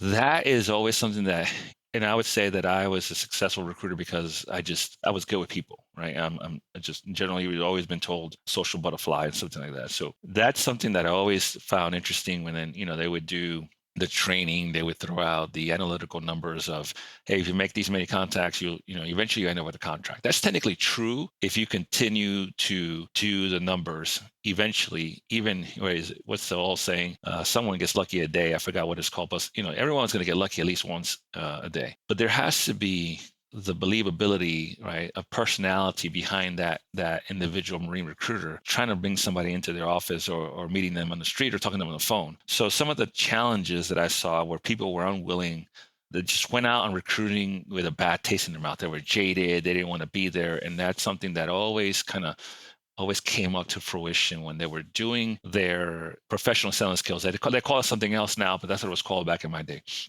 Oh, and they were just interacting with people. And generally, right, everyone is just different. We're all built different, right? So I'm a generally positive outlooking person, right? I always see the kind of glass half full, never half empty, versus someone who sees the glass half empty versus half full. And again, this can be laid out in whatever program in the recruiting world you want to pitch it in, right? How you present yourself and how you communicate about the Marine Corps will definitely, unless somebody just really wants to join and just you're the way into the door, sometimes that has an effect. So the challenge, it's 36 months. You're going to be there whether you want to or not, depending on how you go at that, what kind of mindset you present on any given day is how you will end. Secondarily, not everyone's going to want to join. And today more than ever, it's probably even more challenging because there's even probably bigger challenges and more parameters because society is generational. Things change. People have different opinions, have different views. Third, you're going to have bad days and you're going to hit home runs and then you're going to have fouls. You're going to strike out. You just got to get up and step on the batter's box as many times as you can and try to succeed. The positive, having those young men and women who enlisted and some eventually commissioned after they did some of their enlistment times, come back or see them in the fleet or just generally keep in contact with them and see their successes, whether it be just, getting promoted to an NCO or just doing their 4 years and transitioning and going on to be productive members of society is so fulfilling, right? Because some of them still keep in contact. I can tell you a few years ago, I promoted a Marine to Master Sergeant. We were both in Okinawa when she asked me to be her, read her warrant. To this day, she FaceTimed her mom and her mom says, thank you for helping my daughter change her life. And those are the rewarding moments. It's more intangible than tangible, even though they give you accolades, while you're out there. There's a ton of accolades to kind of keep you motivated and keep going, which those are great. And that's part of the program. But the intangible, right? Taking a kid that's 50 pounds overweight and helping him or her lose, weight or help them study for the ASVAB and seeing the results at the back end when they come back and they give you a picture and you put it on the wall, that kind of reward, you can't put a value in that. That is solely intangible. I said this before, but it's applicable again to this, which is someone recruited Sergeant Major Cordero to come into the Marine Corps. That started with a phone call and then a visit and then a meeting and then an enlistment. But here you are as a Sergeant Major. So I don't know how many PFCs and Lance Corporals there are in the Marine Corps right now, but there's a lot. Here's one thing I know for sure. The future Sergeant Major of the Marine Corps is probably a private or a Lance Corporal right now. Or said differently, some private or Lance Corporal right now is going to be the Sergeant Major of the Marine Corps someday. It's just, right? This is how it happens. There was a recruiter that put that Marine into the Marine Corps. Yes, sir. And the same thing with the commandant. There is a lieutenant out there who is going to be the next commandant of the Marine Corps. They are already in the system and they came through an OSO or something. Somebody recruited them into the Marine Corps. That's how important that job is. But you probably lose sight of it when it gets all distilled down to 100 calls a day or have had a bad day and things like that. Like when you talk about the positives, when you talk about how they'll bump into the enlisted and commissioned people in the fleet and see that they become productive, and they'll be proud of themselves that they brought that person in the Marine Corps. And that person will say to them, like, you were my recruiter. There's this sort of, it's almost like running into your old drill instructor too. There's actually, it's how old I am. There's a Marine Sergeant Major back in Okinawa who was one of my applicants. He's a success story on himself because he barely just made it in, and now he's a sergeant major in the Marine Corps, and we're the same rank. And he and I kept in contact, and he actually was one of my battalion sergeant majors when I was a regimental sergeant major. He still thanks me to this day for giving him the opportunity or believing in him, as he would say, I'm speaking for him. But, if he said, you took a chance on me when nobody else did, because he tried to go to other recruiters and no one did. And I don't think I did anything different. I just probably had the time or just, whatever it was, we were able to make his dream come true. And now he's a sergeant major in the Marine Corps. That's awesome. Mm-hmm. I love that story. So, okay, that's going to spin me off into a kind of an unprepped question, but I'm just curious, when the sergeant majors all get around together, officially or unofficially, what are some of the leadership challenges that you all talk to each other about? Like, God, I'm really struggling with this, because just because you're a sergeant major doesn't mean you know everything about leadership. Just because you're a colonel or a general doesn't mean you know everything about leadership. I'm always fascinated by the social circles of people who have achieved greatness and high rank and are respected leaders. What's happening when you all get together and talk? What are you all talking about these days?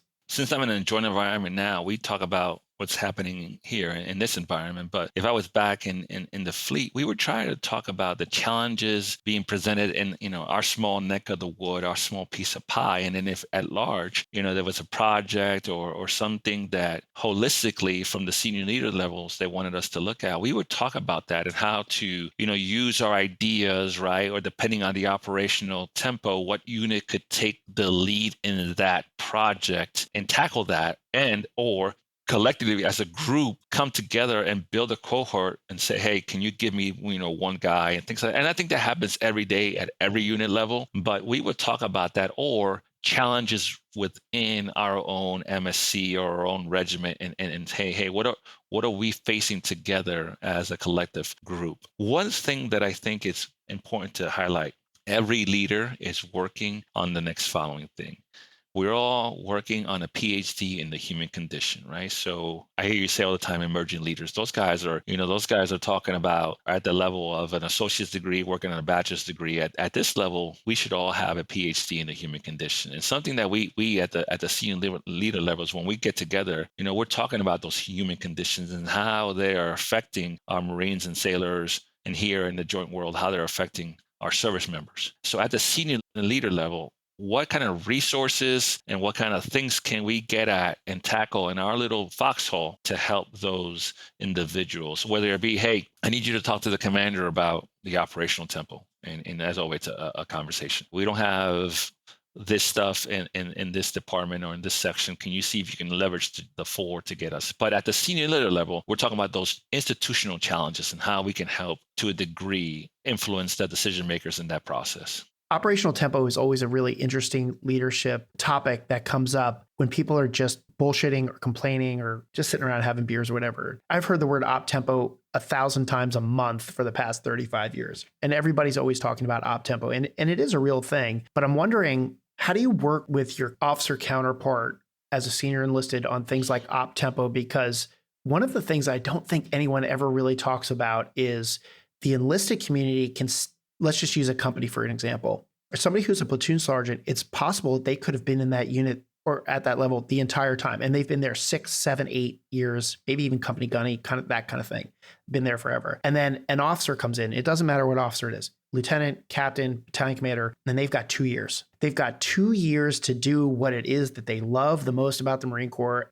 Let me use a company commander as an example, because what they've done before they had their lieutenant time, and then they went off and did a B billet, and it may have been something that they didn't want to do, right? Recruiting duty, drill field, whatever it is, there's a really high probability that officer, general's aide, has had to chew a lot of wood in order to get out on the other side of that and then finally get their company command. That includes school too. And then they're like, okay, they've got 18 to 24 months to do the things that they have been busting their butt doing something they didn't want to do in order to have. And I think that creates operations like they just want to do all this stuff that they've been dying to do. And then you've got their enlisted counterpart who's like, okay, wait, like we've been working really hard. What sort of tips do you have for somebody? Well, you can give the tip from the perspective of how should an officer be looking at that and kind of tempering their enthusiasm for wanting to do all the things that they want to do. Because I really think that's a natural officer thing to do. And it's not from a bad place.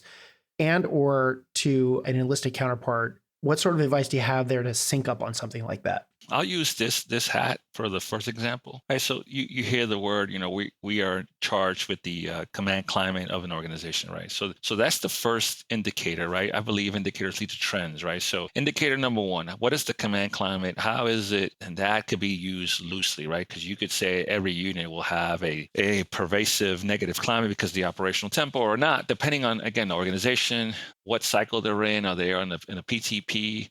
Or not. It just depends on the organization. And that doesn't have to be an operational unit. A sustainment unit, a logistical unit has as a robust operational tempo as any other unit, having had some of that background. Secondarily, how you convey your message to influence the decision of the decision maker has a huge impact, right? So you just can't go in there and say, hey, sir, ma'am, the Marines are tired, we need a break, right? You have to have some factual information. You have to back that with some concrete evidence. And I would say, day one is not the day to go in and say, hey, boss, you just took over yesterday. We need a break, right? Yeah.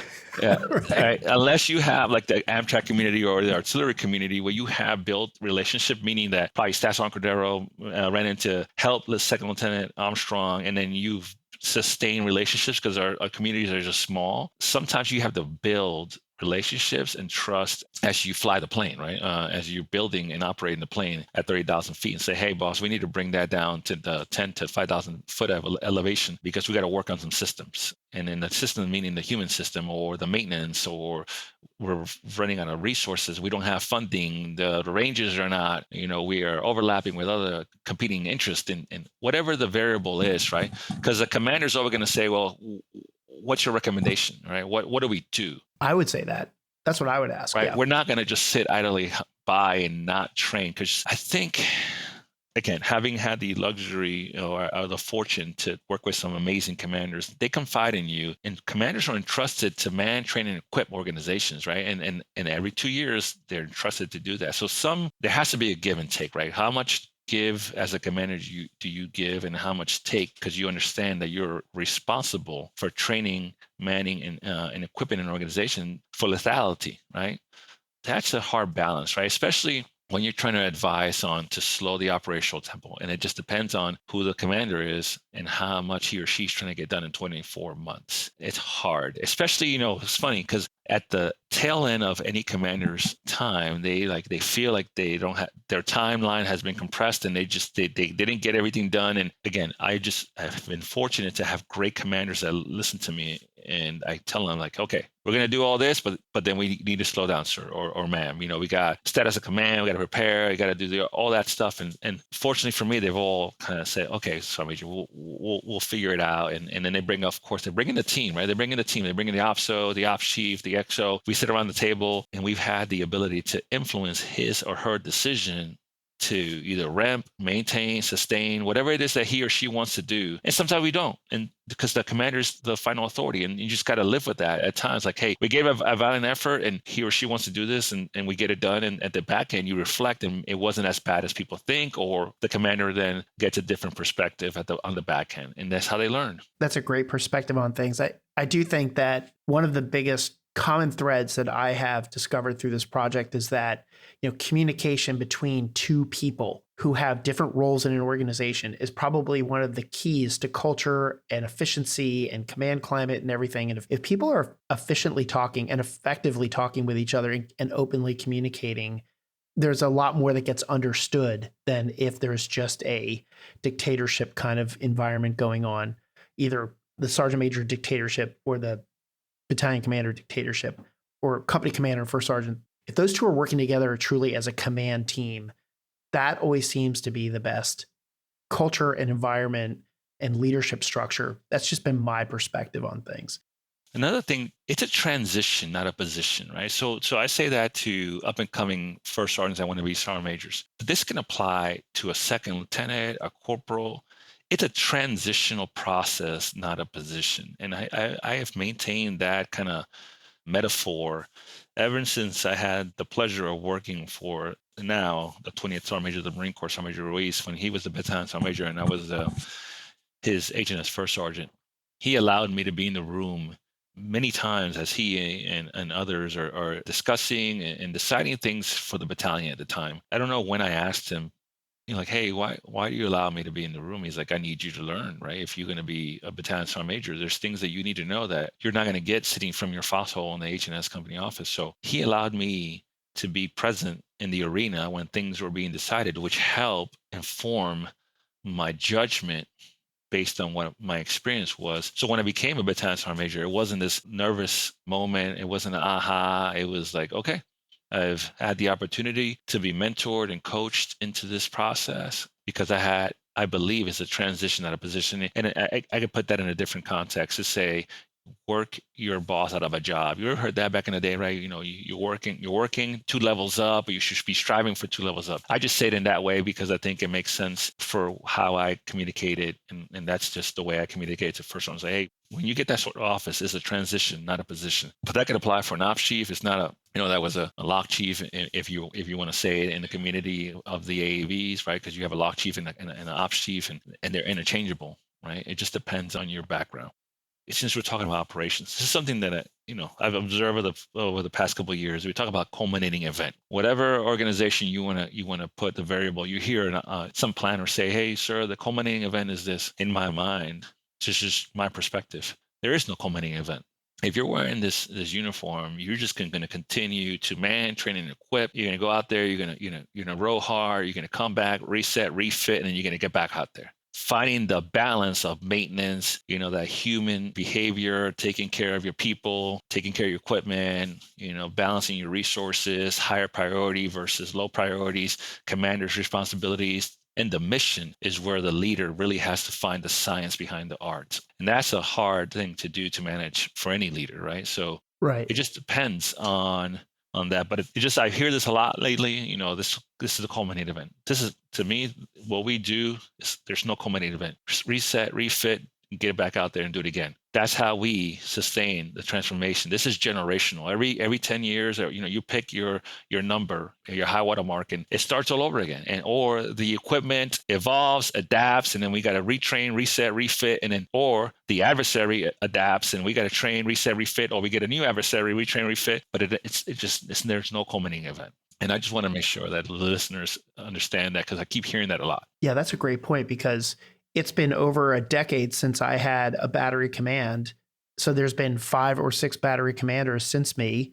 So how could I ever think that my command was a culminating event? I mean, the battery has to keep going. The battery has to keep getting better. Every battery, battalion, platoon commander, company commander, they contribute at some level to sustaining the force and making it better and better and better. But there really isn't ever a culminating event. I've never thought about it that way, and you're absolutely right. That's a great point. You didn't say, hey, battery 6, okay, let's wrap it up. Let's go, Right, exactly. I had the fortunate to be the battalion sergeant major for 312. That was a great experience. Were you in Hawaii? No, you were in Okinawa, right? Yeah. Hugely beneficial, because you get a slice of every, regiment from the maps, because they all have a UDP rotation out to 312. Hugely beneficial. Yeah, I've even seen some reserve batteries come through UDP. Yes.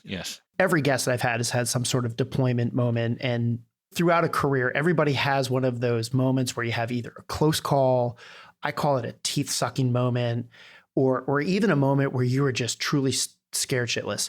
I'm curious if you can tell a story about a moment that you've had in that realm of emotion, and frame the answer in the context of the way an emerging leader who's listening to this can prepare themselves for their eventual teeth-sucking moment. Absolutely. Again, traits and behavior. Everyone handles pressure differently, right? And it could be the most easiest thing of PMCSing a vehicle, operating a vehicle, doing their daily performance job, being a recruiter, a drill instructor. Everyone just handles stress and performance in a different level. So I would say to anyone that is developing the future warfighters of this organization or any organization, it is the most essential portion is training, reps and sets, having the ability to train muscle memory. So when you do hear contact left or contact right, or whatever the scenario is that you have to address, whether it be a vehicle that's in the rest in the water, or just stuck in a very, very awkward position that could end someone's life or just injury, having the ability to rely on your years of experience because of the muscle memory of the continuous mastering of your craft is where I would say can pay huge dividends.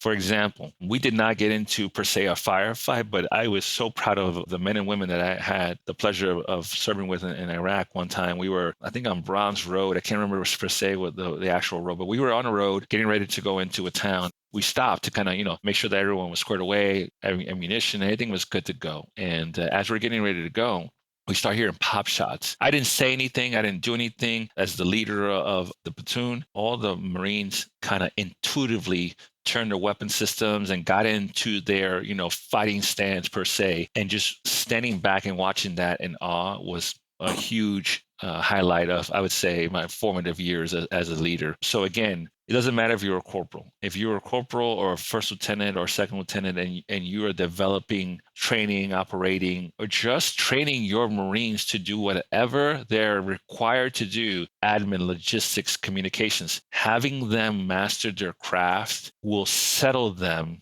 or their adrenaline during those times of impact, conflict, infliction, chaos, whatever you want to call it. Because, energy without focus is chaos, is what I would say around here. I say that a lot to these guys. I don't know where I heard that, but energy without focus is chaos. Someone has to control the chaos. And that leader having the ability to train his men and women as many times as he or she can. So when the time does come, that he or she is required to employ a weapon system, direct fires, engagements, or whatever, make a tough call. They have those reps and sets to rely on to settle their nerves per se, or basically ground them to be instrumental when the times come. I don't know if that answers your question in a roundabout way. It did. It was fantastic. Yeah. And it's a common thread. It's very similar to what a lot of other people say about the best way to manage that sort of situation is reps and sets. And I love your saying about, energy without focus is chaos. Someone has to manage that. It's a fantastic little saying that people should write down in their books and reflect on. But I also wonder if education is a huge component of that leadership skill of managing those kind of moments too, because I've got to imagine that you have embarked upon a journey of education in your life,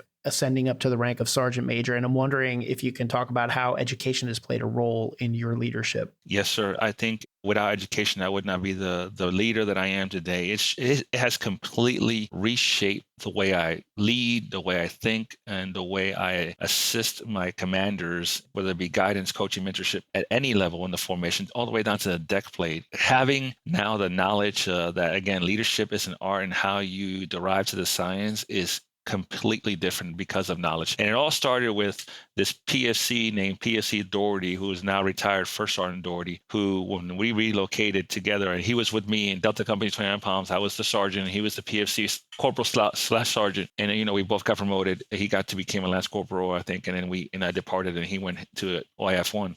And then we rekindled at the schoolhouse, and I was a gunnery sergeant. He was a staff sergeant. And he's like, "Hey, Gunny, what are you doing with your life?" And I'm like, "I'm a gunnery sergeant in the States Marine Corps."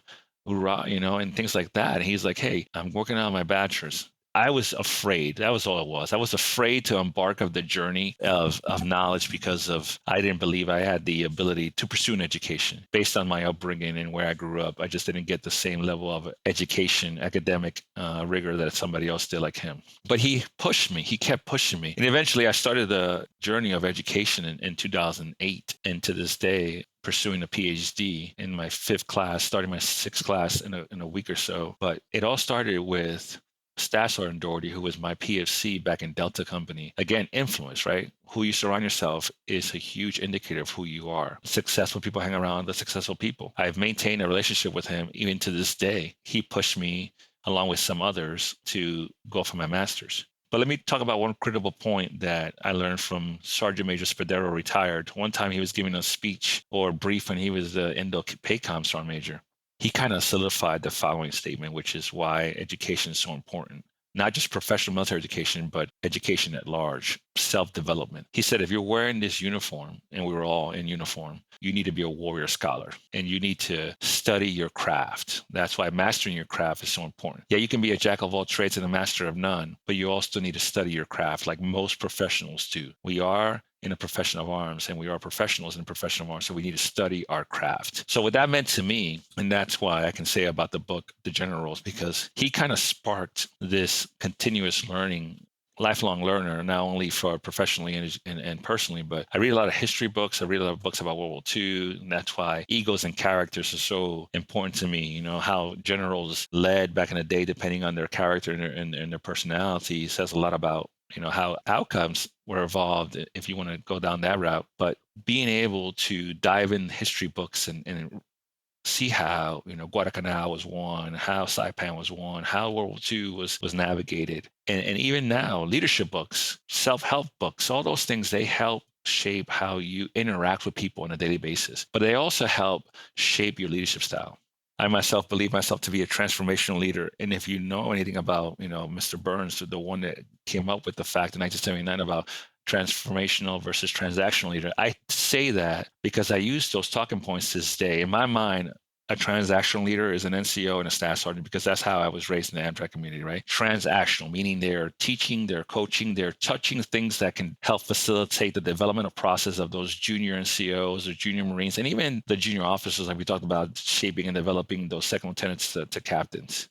Transformational is those leaders that inspire, right? Those leaders that can walk into a room and they change the atmospherics, the pulse. And that's where I've learned about the science behind leadership, and both personally and professionally have helped how I communicate and develop and interact with people. Education, if anybody out there is listening, pursue an education early. Pay now or pay later, but you're going to pay. I wish I can go back, rewind the time, and instead of doing some of the things that I did, concentrate on education at an early age, because at this point, I'd be done. Instead of being a 44-year-old man staying up really late doing papers to try to aspire to be someone that I should have been doing back in the day. Yeah, I agree. I squandered my ROTC scholarship college education. It was a shame. I looked at it as a vehicle to a commission, and I didn't see it for what it really was, and I didn't realize that until I went back and got my graduate degree. So wrapping up here, Sergeant Major Cordero, thanks so much for your time, but I definitely want to spend the last remaining few minutes that we have on giving you an opportunity to talk about the lessons that you've learned now that you're a sergeant major in a joint environment. So as we were talking about earlier, you work for an Army 2-star General, Matt Smith, there at Task Force North. And I think from your bio that this is your first joint tour. And I'm curious, like you're a sergeant major and you've seen a lot, you've got all this experience, and now you're walking into this environment that's really informed by other cultures. We wear different uniforms, we have different experiences. General Smith has grown up in an environment that has nothing to do with the Marine Corps. Your experience is all about the Marine Corps. What was one of those moments where you walked in and said, like, oh shit, I wasn't ready for that one? That is a great question.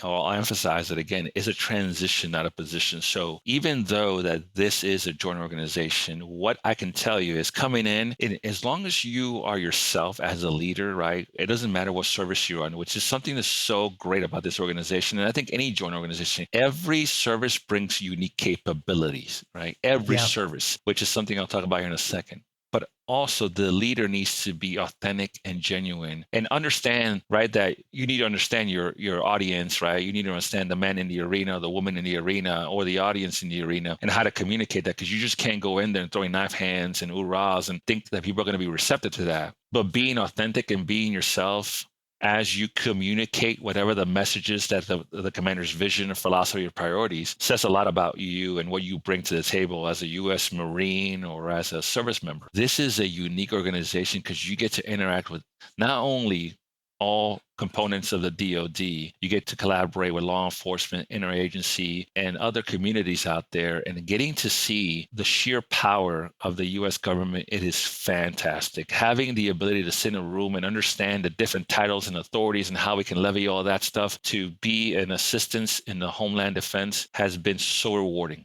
I will always be grateful and thankful to being selected to be the CSEL, the Command Unit Leader for Joint Task Force North. And working for General Smith here at Joint Task Force North, it's rewarding in itself because he and I have learned now, right, again, You build new relationships. Every time you go to a new unit, you're building relationships that forming, storming, knowing, and performing. By Tuckman, we spoke different languages. Right. And, he has a completely different experience. And he's a National Guardsman by trade.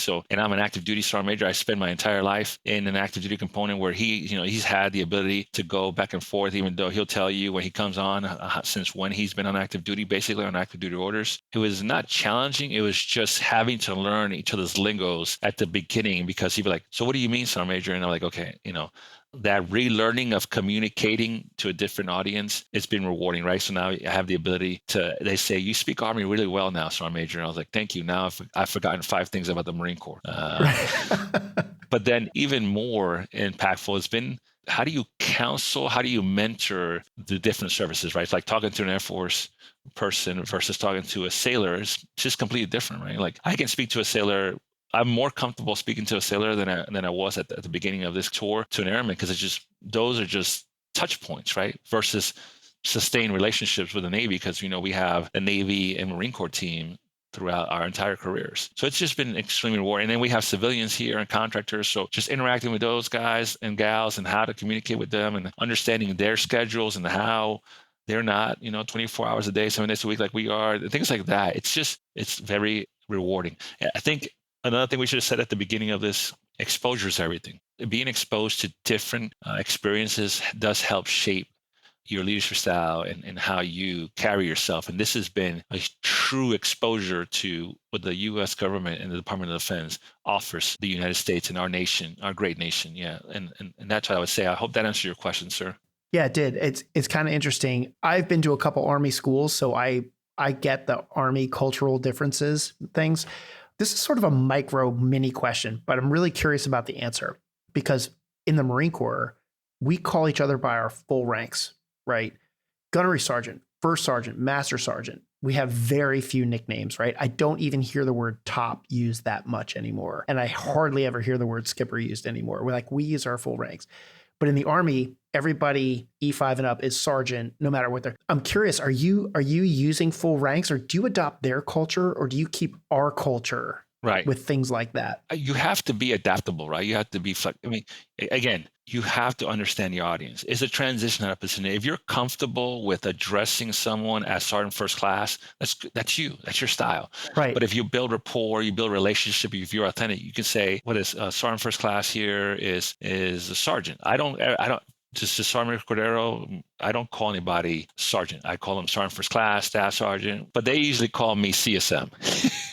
Oh, really? Yeah. And then, okay. And then so, of course, somebody goes to them in their ear, and it's happened at multiple meetings. Somebody else whispers like, it's just Sergeant Major. And then they're like, oh, I apologize, Sergeant Major. And it's like, and we call it introductory joint training, like we're going to speak joint here and we're going to mess it up, but we're all going to have at least a bachelor's degree when we leave here in a joint lingo. Same thing. Chiefs is two different things in the Air Force versus the Navy, right? You hear somebody say chief and they think you're thinking of a chief petty officer. For the Navy, that's correct. But in the Air Force, it's different. So it's just learning the lingos. But I think that's kind of one of the base level requirements of being in a joint environment is figuring out that your way isn't necessarily the right or wrong way to do it. It's just there's different cultures and actually learning about them and assimilating into them. Like the CSM thing probably doesn't bother you that much, but they think it does. Yes. So like all of that is super interesting from a human dynamic and a leadership perspective. And I think it's cool. And I think people really mature in the joint environment because they just learn about so many other people's cultures. And then you're empowered more when you get back to, a regular service organization or a service organization, back to the fleet, because you have now been exposed and you can now provide more input or ideas or different ways of attacking. Hey, did you ever thought about calling, the Air Force for this or the Navy for this or the Army for this? And just giving that level of perspective is now you're a more enhanced version of yourself prior to joining a joint organization. Last question. What do you think that command's favorite part is about having a sergeant major who's a Marine? I would say General Smith would say, I don't require a mic. That's great. So the command presence, that he appreciates the level of energy that is delivered by a Marine Sergeant Major, and I think that's what he, like, we do a lot of road shows, and he says, and I'll turn it over to Sergeant Major who doesn't need a mic, and then we just we kind of bring that energy into the room. That's great. Well, I hope next time you and General Smith are back in the DC area, we can get together. I know you'll be back in DC for something at some point for Sergeant Major Symposium or something. I know he's local-ish to the area from time to time in Pentagon visits and stuff like that. But, with Sergeant Major Ruiz at Sergeant Major of the Marine Corps, I'm hoping maybe the two of you can get to a parade next year or something, and I can get together with you all and see you. It'd be great to see you guys together. Yes, sir. So. Yeah. Great. Hey, thanks so much for your time. Thank you. I really appreciate this. It's great. The Marines that email me all the time about this are like, get more Sergeant Majors on, get more enlisted Marines on. And so thank you. It's been difficult to get some of them to say yes. And I hope that you will help kickstart some other Sergeant Majors to come